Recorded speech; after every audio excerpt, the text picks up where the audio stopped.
Banyak suku adat di Indonesia yang memiliki corak khas kesendirian sesuai dengan demografi yang ada di pulau-pulau, bahkan di provinsi di seluruh Indonesia. Masyarakat adat sendiri memiliki lahan, garapan, dan ekonomi yang memang harus dicanangkan oleh para pemuda di saat ini. Nah, di EZTV sendiri telah kedatangan Ketua Umum dari Perbuma, Perkumpulan Badan Usaha milik masyarakat adat, Bapak Dadung Haristio. Oke, langsung aja Mas Dah, kita akan memperbincangkan mengenai Perbuma, bagaimana cikal bakalnya dan bagaimana kedepannya secara visinya. Iya, baik, terima kasih Mas Gunawan. Jadi latar belakang berdirinya Perbuma Adat Nusantara ini kita awali dari proses dan tahapan kita berkecimpung bergerak di bidang pertanian. Kita sebelumnya mendirikan komunitas usaha pertanian, sentra usaha tani dan agribisnis Nusantara. Skup atau ruang lingkup daripada program kita ini kan medium, ya kan, di atas kelompok dan gabungan kelompok masyarakat lah kan itu. Jadi banyak kita bangun sentra-sentra. Memang awalnya dulu kita 1 hektar, 2 hektar dan sebagainya. Sekarang udah ratusan hektar sentra itu, ya kan. Serewangi itu sudah ribuan hektar kita kan. Terus padi juga sudah ribuan hektar. Dari situ di saat krisis kemarin, COVID kemarin, di dalam komunikasi dan diskusi webinar, tercetuslah ide lama ini untuk diangkat kembali. Jadi sekitar 5-6 tahun yang lalu kita udah diskusi bersama teman-teman ingin membentuk badan usaha milik masyarakat adat. Kita sempat sonding-sonding dengan tokoh sesepuh dan masyarakat adat. Akhirnya kemarin di dalam COVID itu kita webinar dengan teman-teman di seluruh daerah. Makanya kita merumuskan ya, dari diskusi itu terbentuknya Perkumpulan Badan Usaha milik Masyarakat Adat. Jadi ini semacam asosiasi. Jadi banyak usaha-usaha masyarakat adat yang saat ini hanya dikelola ruang lingkupnya di tingkat desa dan kecamatan. Belum pada level kabupaten, provinsi, bahkan nasional dan internasional. Kalaupun itu ada, itu bagian yang terkecil kan itu. Tapi belum masuk dalam strategi yang utama agar produktivitas, kreativitas yang terlembaga dalam usaha milik masyarakat adat ini bisa ke atas. Gitu. Saya dengar juga kan Perbuma ini bekerja sama dengan Majelis Permusyawaratan Rakyat atau MPR. Ketua MPR-nya sendiri Pak Bambang Susatyo juga ikut setuju mendukung Perbuma ini. Iya, kerjasama dengan MPR kita akan membangun kawasan 4 pilar. Baik itu kawasan dalam skup kecil adalah kampung, desa, dan kawasan pertanian. Nah, 4 pilar ini kan juga hampir sama secara kenilaian dalam adat, gitu kan. Kalau dalam 4 pilar itu kan ada Pancasila, ya kan. Terus ada Undang-Undang Dasar 45, ada NKRI, ya kan. Ada Bhinneka Tunggal Ika. Ini sebetulnya 4 pilar itu kan unsurnya kan dari nilai-nilai adat tadi. Ini memang jadi pertanyaan kepada teman-teman kita, dasarnya harus kuat, dasar kebangsaan dan NKRI-nya. Makanya kita pilih audiensi dengan Ketua MPR sebagai rumah kebangsaan. Masyarakat adat itu sangat aman dan sangat senang, ya kan, bila naungannya ini dinaungi oleh rumah kebangsaan. Nah, rumah kebangsaan itu ya di MPR, kan itu kan. Tentu perwujudan kerjasama ini mesti nampak di masyarakat. Kemarin di tengah-tengah isu HIP, gitu kan, kita audiensi dengan Ketua MPR, kita cetuskan Kampung 4 Pilar. Ini sudah lebih dari 15 kabupaten yang sudah meminta ke kita untuk dibentuk itu. Ada Salatiga, ada Malang, ada Bandung, ada Bekasi, ada Bogor, ada Pandeglang dan sebagainya. Lah, nanti sentra-sentra pertanian tadi yang dikelola oleh adat ini nanti akan kita jadikan satu, integrasikan ya konsep kenilaian di MPR tadi sebagai rumah kebangsaan dengan adat ini. Sehingga di sini masyarakat adat merasa aman dan sosialisasi tentang 4 pilar itu dapat dilaksanakan di sentra-sentra ini, di kawasan atau di kampung 4 pilar ini. Penggerak ekonomi di Perbuma sendiri kalau di Pulau Jawa kan sudah kita ketahui ada pertanian dan wisata. Sementara untuk wilayah-wilayah lain di Sumatera, Kalimantan, Maluku, bahkan Papua adalah hutan yang dinamakan hutan adat. Sementara ini ke masyarakat adat itu dinilai dari segi SDM-nya ya, pekerjanya ya. Kan kalau saya melihat masyarakat adat di sini kalau ke internasional ke PBB-nya kan di ILO, iya kan. Nah, jadi kita ingin tidak hanya di ILO, masuk di UNICEF, WHO atau apa kan. Jadi sangat komprehensif sebetulnya peran masyarakat adat itu secara global lah. Secara nasional harusnya kompetensi masyarakat adat ini ditingkatkan, baik skillnya, ya kan, skill masyarakat adat ini kan pada level menengah ke bawah, usahanya pun menengah ke bawah gitu. Belum ada masyarakat adat yang udah level nasional sampai internasional. Padahal dulu sebelum kemerdekaan masyarakat adat ini banyak yang levelnya udah nasional dan internasional kan itu. Masyarakat adat yang kita masuk di sini ada dua, Mas Gun. Pertama masyarakat adat yang dari kesultanan dan kerajaan, ada masyarakat adat yang dari kesukuan.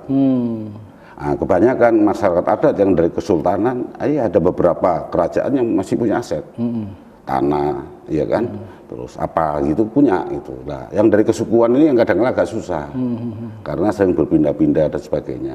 Jadi terkait dengan kewilayahan seperti di Sumatera, Kalimantan, Jawa, Sulawesi, Maluku dan NTT dan Papua itu karakteristiknya berbeda, kan itu.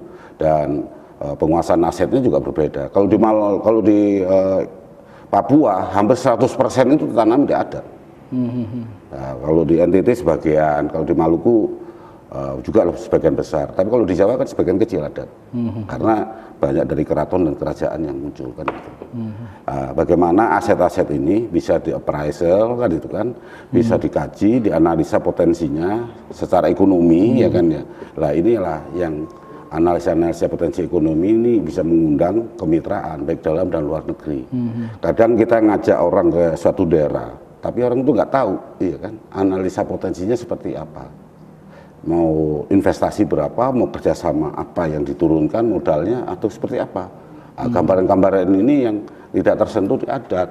Nah, inilah tugasnya Perbuma Adat Nusantara ini, selain sebagai asosiasi atau wadah berhimpun, tugasnya adalah meningkatkan kompetensi. Nah, tentunya dengan kompetensi yang dimiliki oleh masyarakat adat dapat mengelola aset-aset yang dimiliki, Mas Gun. Mudah-mudahan dengan kompetensi ini dan masyarakat adat punya daya saing kan itu kan, sehingga ini memberikan kontribusi terhadap stabilitas ekonomi dan pertumbuhan ekonomi kan itu kan, karena saya melihat yang tahan terhadap gempuran krisis apapun termasuk COVID-19 ini menurut monitoring dari kita masyarakat adat yang paling rendah penyebaran COVID-nya. Dan masyarakat adat itu teman-teman sudah menciptakan obatnya, menurut ada yang dari madu ya kan, ada yang dari asap kelapa itu dan sebagainya. Mereka sudah mandiri untuk ngobatin dirinya sendiri. Dan masyarakat adat bukan masyarakat yang urban, dia hidupnya di situ, mengelola sumber daya di situ, makan di situ, sehingga tidak mudah kena COVID. Itu dari sisi berbagai krisis yang terjadi. Terus di era global, masyarakat adat ini nggak selalu tergantung dengan uang, iya kan? Yang penting ada bahan baku, ya kan, makanan suatu misal, dia bisa tukar. Bisa barter antar tetangga, antar daerah itu bisa barter.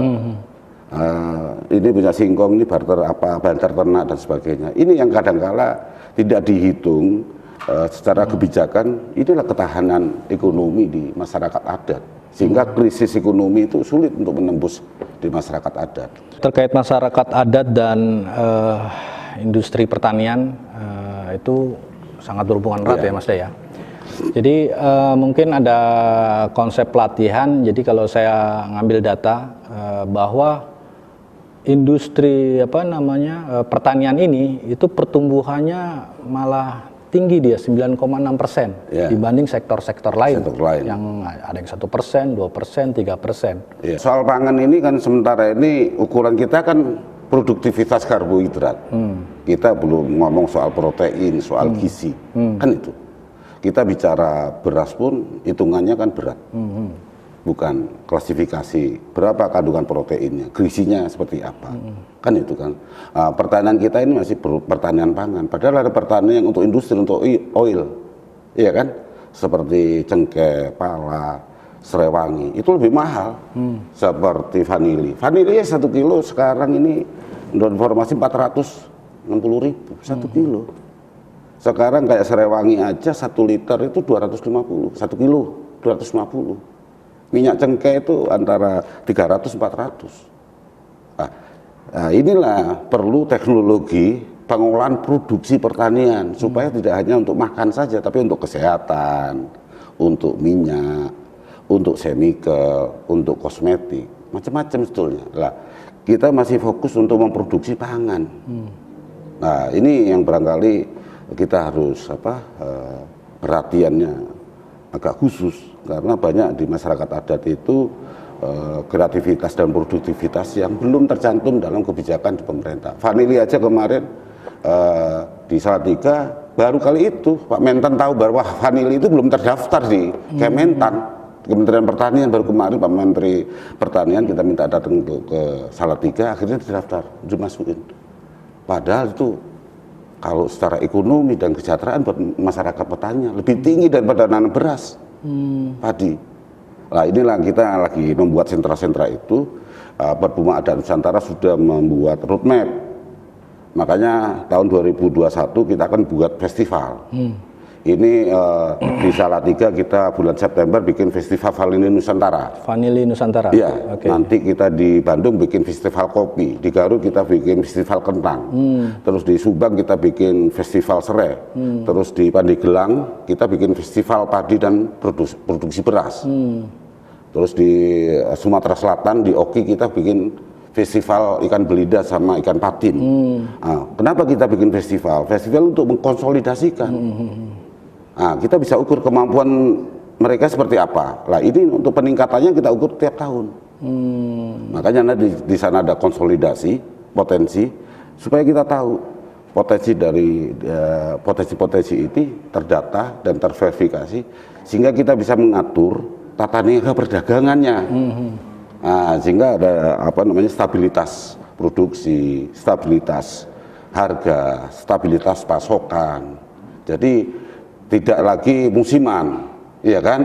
Sekarang ini kan banyak pertanian musiman, kan itu kan saat nanam semua, ya kan, saat panen semua lah. Sehingga saat nanam butuh biaya tinggi, saat panen harga turun. Nah, ini yang membuat stabil. Bagaimana kayak pertanian padi, kalau bisa setiap minggu, ya kan, setiap bulan ada yang nanam dan ada yang panen, jadi stabil, ya kan. Tenaga pun, instrumen, alat, sarana prasarana pun nggak mangkrak, setelah nanam mangkrak, ini nunggu panen kan gitu. Nah, ini harus diputar terus supaya nggak rusak alat-alat dan mesin pertanian ini. Nah, dengan adanya stabilitas produksi, pasokan dan barang itu, ini akan menciptakan pembangunan pertanian dan yang kondusif.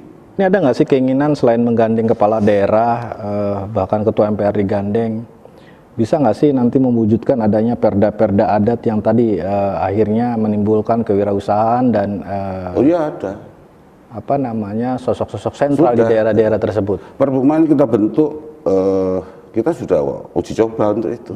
Kita bantu Bamus Betawi sudah keluarkan perda.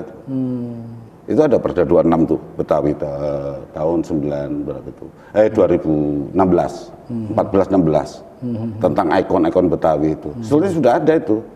Saya nggak tahu kenapa ini nggak berjalan. Jadi di dalam perda itu bagaimana menjaga melestarikan ikon-ikon Betawi. Untuk wisata Bali sudah itu. Dulu di Batu sempat dirintis. Jadi kalau di Batu unik. Jadi kalau ada penjualan tanah di Kota Batu itu harus dijual di masyarakat adat setempat sebelum dijual ke luar. Tapi penggagasnya udah meninggal, ya kita nggak tahu sekarang. Itu bagus itu. Nanti Perbuma akan mendorong itu ya? Iyalah. Sekarang ini ukuran kesejahteraan sosial atau kesejahteraan rakyat itu bukan diukur dari uang menurut saya, tapi diukur dari aset. Karena aset itu yang bisa menjamin kelangsungan hidup masyarakat dan bisa mewariskan ke anak cucu. Uang ini kan belum tentu bisa diwariskan ke anak cucu. Tapi aset bisa. Aset bisa di situ. Jadi kurang kesejahteraan itu sejauh mana masyarakat adat itu bisa memiliki dan mengolah aset itu dengan baik kan itu. Nah ini harus profesional. Kita ada tim appraisal, kita punya konsultan, punya advokat. Nah ini nanti yang kerja. Terima kasih Mas Dat atas bincang-bincang kita ini. Ketua Perbuma Bapak Dadung Haristio yang demikian bagus lugas bahwa Indonesia ini banyak masyarakat adat. Aset-aset adat juga sangat banyak di seluruh Indonesia. Namun kita lupa dan banyak dilupakan oleh pemerintah daerah dan pemerintah pusat. Saya Muhammad Gunan Abdillah undur diri. Salam Indonesia.